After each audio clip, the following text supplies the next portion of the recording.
Hello friends, मैं हिमांशु नंदवानी आ गया हूं आपके लिए एक और वीडियो लेकर बैंकिंग सीरीज के अंदर। आज का जो वीडियो है उसका टॉपिक है मनी मार्केट। जी हाँ, मनी मार्केट। तो आज के वीडियो में हम लोग समझेंगे मनी मार्केट होता क्या है और उसकी इंपॉर्टेंस क्या है। देखिए, पिछले वीडियो में मैं ऑलरेडी कवर कर चुका हूँ मनी मार्केट और कैपिटल मार्केट के बीच में डिफरेंस क्या है। तो उसमें मैंने आपको मीनिंग तो बताया था कि मनी मार्केट का मतलब एक ऐसी मार्केट जहाँ पे buying and selling of securities होती है for a very short term period. मतलब ये सिक्योरिटीज शॉर्ट टर्म पीरियड के लिए ही बनी होती है, जैसे कमर्शियल बिल्स हो गए या कमर्शियल पेपर्स हो गए, ट्रेजरी बिल्स हो गई या फिर ओवरनाइट इंस्ट्रूमेंट्स हो गए। ये सारे इंस्ट्रूमेंट्स की यहाँ पे बाइंग एंड सेलिंग होती है। तो ऐसी मार्केट को हम लोग बोलते हैं मनी मार्केट। तो वो लिखा हुआ है, ध्यान से समझते हैं। तो money market involves purchase and sale of large volume of very short term debt products such as overnight reserves और कमर्शियल पेपर। सिंपल है, कहने का मतलब जो बहुत शॉर्ट टर्म के लिए हम लोग प्रोडक्ट्स बेचते हैं या सेल करते हैं। प्रोडक्ट्स मतलब ये एक्चुअल फिजिकल प्रोडक्ट्स नहीं होते, ये ऐसे प्रोडक्ट्स होते हैं जिनके हम लोग buying and selling regulated market के थ्रू करते हैं, जिसको हम लोग मनी मार्केट के बोलते हैं। और ये जनरली 1 दिन से लेकर 365 दिन की इनकी वैलिडिटी होती है। क्लियर है। तो जब भी हम लोग को शॉर्ट टर्म फंड्स की रिक्वायरमेंट होती है या शॉर्ट टर्म फंड्स का इन्वेस्टमेंट करना होता है तो हम लोग मनी मार्केट के थ्रू रुख करते हैं। सिंपल है।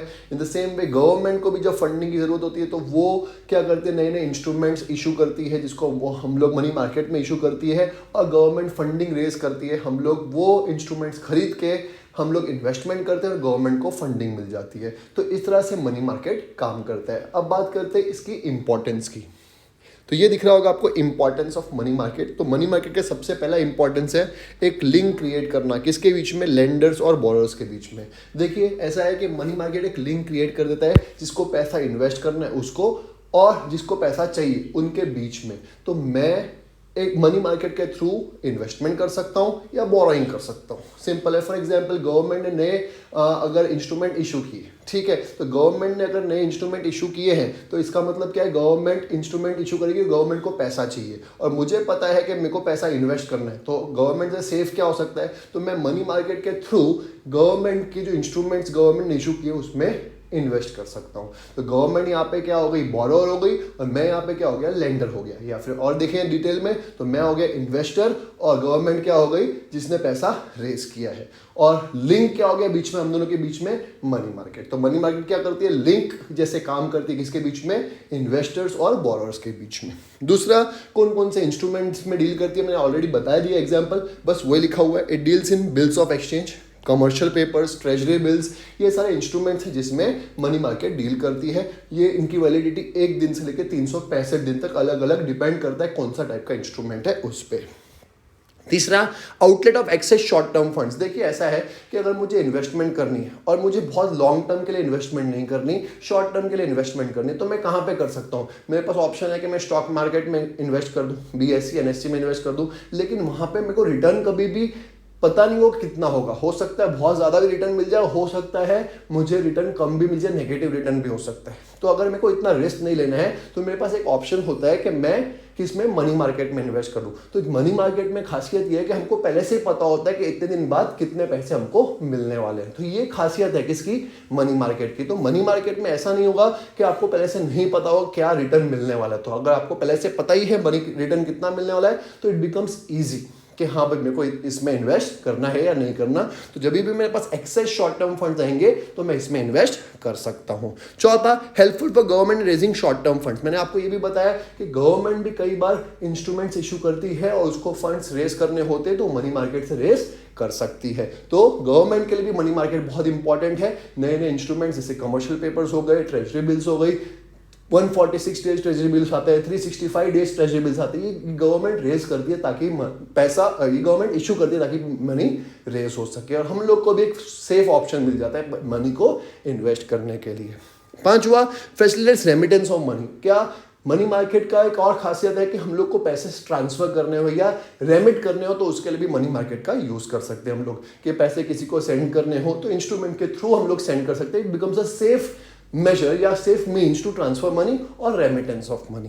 छठा, गाइडिंग सेंट्रल बैंकिंग पॉलिसी। देखिए आपको पिछले वीडियो में मैंने बताया था कि मनी मार्केट को रेगुलेट कौन करता है, RBI, reserve bank of India, और आरबीआई के कंट्रोल में सारे के सारे बैंक्स भी है। और मनी मार्केट चलाने के लिए सबसे बड़ा कंट्रोल या सबसे बड़ा जो रोल प्ले करते हैं वो सारे कमर्शियल बैंक्स और आरबीआई करता है। तो आरबीआई जो पॉलिसी बनाता है वो तभी इफेक्टिव हो सकती है जब मनी मार्केट के थ्रू उसको बराबर से इंप्लीमेंट किया जाए। तो मनी मार्केट का यही काम है कि वो जो आरबीआई ने पॉलिसीज बनाई है उसको इफेक्टिवली इंप्लीमेंट करने में भी हेल्प करे। कहने का मतलब जितना मनी मार्केट ऑर्गेनाइज्ड होगा, रेगुलेटेड होगा, रूल्स एंड रेगुलेशन के हिसाब से चलेगा, उसकी वजह से मनी जो आरबीआई की जो पॉलिसीज है उसका इंप्लीमेंटेशन भी बहुत स्मूथ हो जाएगा।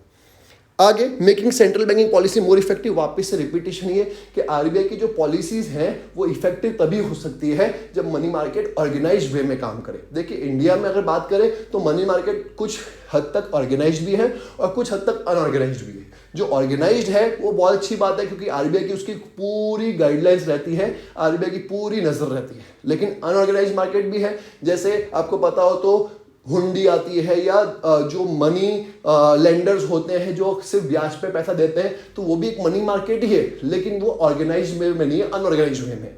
तो ऐसी मार्केट खतरनाक हो सकती है। लेकिन आरबीआई जो रेगुलेट करती है और जो ऑर्गेनाइज सेक्टर है मनी मार्केट का, वो बहुत सिंपल है और बहुत ईजी भी है। कहने का मतलब क्या है, वो सेफ ऑप्शन होता है मनी इन्वेस्टमेंट करने का। तो आरबीआई की जो पॉलिसीज होती है वो सिर्फ ऑर्गेनाइज सेक्टर पर लगती है, अनऑर्गेनाइज सेक्टर पर लगती नहीं है। तो हम लोग को भी ये ध्यान में रखना है कि आरबीआई की पॉलिसीज पूरे के पूरे ऑर्गेनाइज सेक्टर पे इफेक्टिवली काम करे। और मनी मार्केट यही चीज देखती है कि हम लोग ऑर्गेनाइज सेक्टर में, ऑर्गेनाइज वे में जो इन्वेस्टमेंट किया है या आप किसी पर्सन को इन्वेस्टमेंट करना है तो वो आरबीआई की पॉलिसीज के हिसाब से चले। लेकिन उसके लिए पूरे मार्केट को ऑर्गेनाइज होना जरूरी है, जो धीरे धीरे पूरी मनी मार्केट को ऑर्गेनाइज हो जाएगा, ऐसा मुझे लग रहा है। अभी भी कुछ सेक्टर्स हैं जो अनऑर्गेनाइज है, लेकिन ये इन्वेस्टर की रिस्पॉन्सिबिलिटी है कि वो ऑर्गेनाइज सेक्टर के थ्रू ही इन्वेस्टमेंट करे। लास्ट में, रिड्यूसिंग इंटरेस्ट रेट डिस्पैरिटीज। देखिए ऐसा होता है कि इंटरेस्ट रेट में जितना भी उतार चढ़ाव आएगा उतना अच्छी बात नहीं होती। कहने का मतलब एक देश तभी महान बनता है जब उसके इंटरेस्ट रेट में बहुत ज़्यादा फ्लक्चुएशन ना आए। जितना बैलेंस रेट ऑफ इंटरेस्ट रहेगा उतना अच्छा रहता है किसी भी इकोनॉमी के लिए। तो ज़रूरी है कि इंटरेस्ट रेट में डिस्पैरिटीज ना हो, और मनी मार्केट उस डिस्पैरिटीज को रोकने के लिए बहुत इंपॉर्टेंट या क्रूशियल रोल प्ले करता है। क्यों? क्योंकि मनी मार्केट की वजह से, देखिए मैंने अभी आपको बताया कि interest rate, bank rate, CRR, SLR, ये सब कौन कंट्रोल करता है? आरबीआई। और आरबीआई ही कंट्रोल करता है मनी मार्केट को। तो आरबीआई बहुत इंपॉर्टेंट और क्रूशियल रोल प्ले करता है बैंक रेट की पॉलिसीज के लिए और short term bank rate policies के लिए। और short term bank rate policies in place effect करती है long term interest rate policies को। तो जरूरी है कि इंटरेस्ट रेट में डिस्पैरिटीज कम से कम हो, और उसके लिए मनी मार्केट जो बहुत इंपॉर्टेंट क्रूशियल रोल प्ले करता है, जिसमें आरबीआई का कंट्रीब्यूशन सबसे ज्यादा है।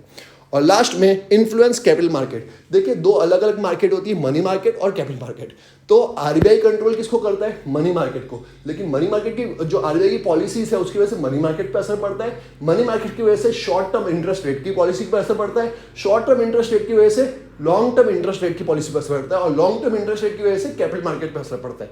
तो कहने का मतलब there is no direct connection between RBI and capital market, but there is a direct connection between RBI and money market. And इसकी वजह से, इनकी पॉलिसीज की वजह से शॉर्ट टर्म मनी मार्केट से कैपिटल मार्केट के ऊपर भी असर पड़ता है, दैट इज कैपिटल मार्केट के ऊपर भी असर पड़ता है। तो इवन तो there is no direct influence, but still influence तो होता ही है। तो हमको ये भी देखना है कि मनी मार्केट का इन्फ्लुएंस कैपिटल मार्केट के ऊपर अच्छा हो, शॉर्ट टर्म का इंपैक्ट लॉन्ग टर्म के ऊपर अच्छा हो। तो ये देखना भी मनी मार्केट का काम है। तो ये भी बहुत इंपॉर्टेंट था। ये जो आंसर हमने अभी किया वो एग्जाम पॉइंट ऑफ व्यू से बहुत इंपॉर्टेंट है। पिछले 5 साल के पेपर देखोगे हर साल पूछा ही गया है मनी मार्केट और उसके इंपॉर्टेंस, मनी मार्केट उसकी इंपॉर्टेंस। तो मुझे उम्मीद है आपको समझ में आया होगा एग्जाम में आपको लिखना कैसे है। अगर आपको लग रहा है कि मेरा वीडियो इफेक्टिव है और आपको एग्जाम में काम आएगा तो प्लीज वीडियो को शेयर जरूर करिएगा अपने फ्रेंड्स के साथ। मिलते हैं नेक्स्ट वीडियो में एक नए टॉपिक के साथ। बाय।